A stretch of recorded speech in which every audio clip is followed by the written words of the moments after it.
Mailbag time again. I've got some more stuff coming as well, so there will be some more packages added to this. Anyway, let's see what we've got so far. There'll be links down below for things if I can give you links for them. Depends on what they are.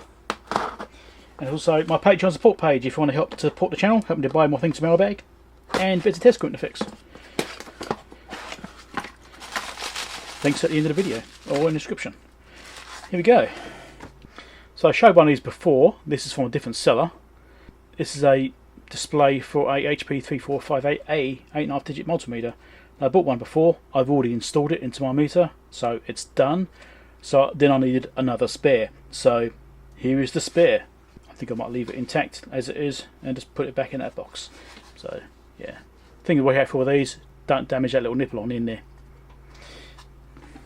Otherwise the display's no good anymore.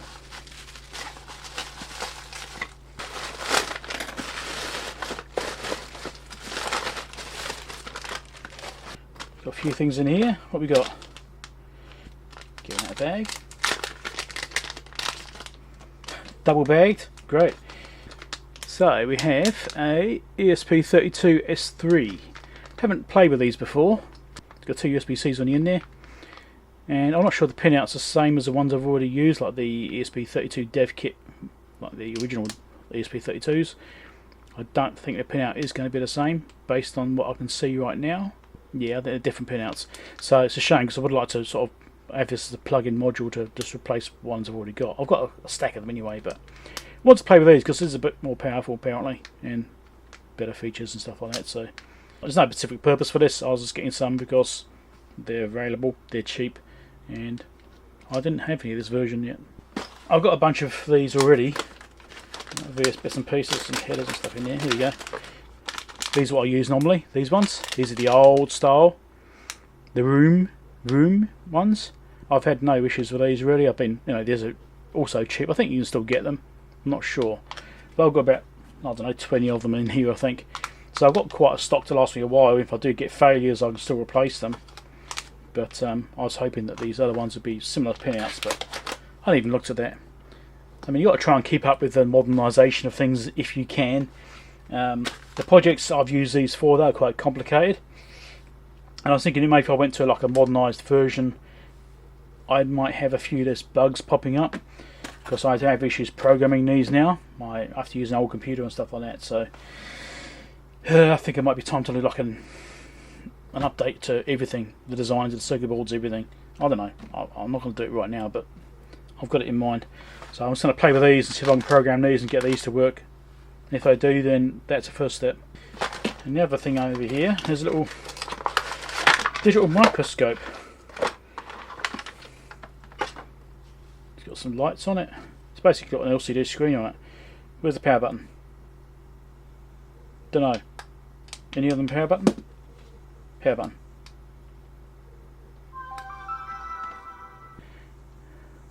Don't know how good this is. What sort of range we got? Oh, it's very close. You have to be very close to it. But it could be very good for getting part numbers off, maybe, if you get the angles right. Don't know. What I quite like about this is you don't have to have your face right up to it. You could put this on the device you're trying to look at. And then I think the magnification is probably a bit much. Is this adjustable?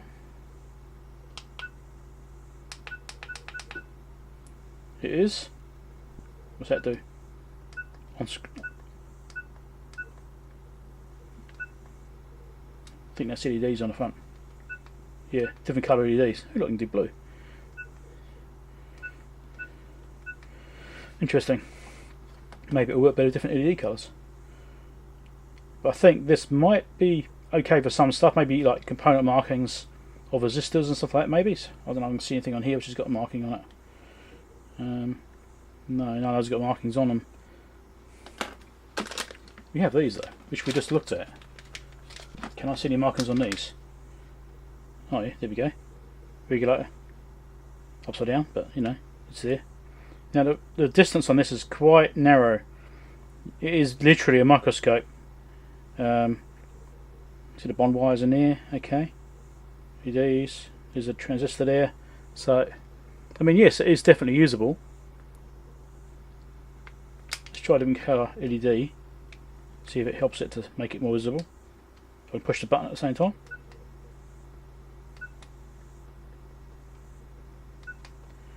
No, it definitely seems to be this one, so okay. So it does have a use, and the fact that you can see it on screen means it might actually be good at doing video stuff. But I'm trying to look at the parts, maybe, I don't know, we'll see. Not sure yet, but I thought I'd get it. It wasn't that expensive. Is it any use? I don't know.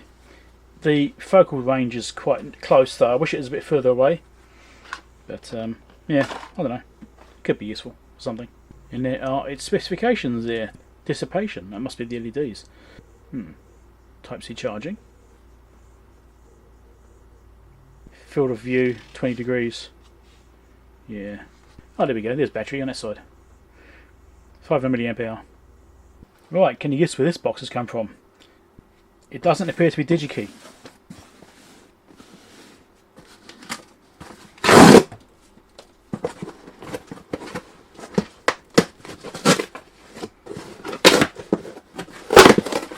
Let's get everything out the bag. This is all from Mouser. I ordered a whole bunch of analog devices as well. Actually, analog devices. Analog devices. But they cancelled them off the order because they said there's export restrictions. I wanted an AD847, and there's also a DAC, an AD DAC. It's a 7543 or something. I think it was something like that. And there was one more device too. There was 3 devices I put on the order, and they removed them. And they said, no, we can't export those. It's like, seriously? Anyway, that was a bit annoying because there's some of the main reasons I actually did the order in the first place to Mouser. I don't normally use Mouser. I usually use DigiKey. But the reason I use Mouser is because DigiKey didn't have them. Mouser did. Maybe that's why I have them, because they can't sell them to anyone. I don't know. Anyway, what we've got here.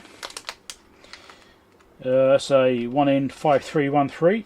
It's a 4.73 milliamp current regulator diode. So these are used in a device I'm repairing. And I don't know if I need them yet, but I've got them because I'm suspicious about circuitry in that area. Here's a J510, another one, same kind of deal, current regulator diode. This is also a 4.3. We've got some MPS8099s, also a device I'm trying to repair. I'm basically, this device here, and I've gone through and replaced most of the parts on it. This is an output board, it puts out up to 1000 volts. I've been having issues with this. I've been going around replacing various parts just in case there's leakage issues where, although they test okay, they're failing. It can happen. I've seen it in the past with different devices. So I'm basically just going around replacing everything. So I've replaced almost every transistor, apart from the actual main output transistors. Basic diodes, they're done. So these transistors are for this as well. It takes, I think it's one of these on this board. I think there's one or two of these. So I've got them for that, just to replace those. Even though they test fine, can't fault them, but I'm replacing them anyway. I'm just going to, refresh it and hope for the best, but this thing's been driving me nuts. Anyway, that's another story.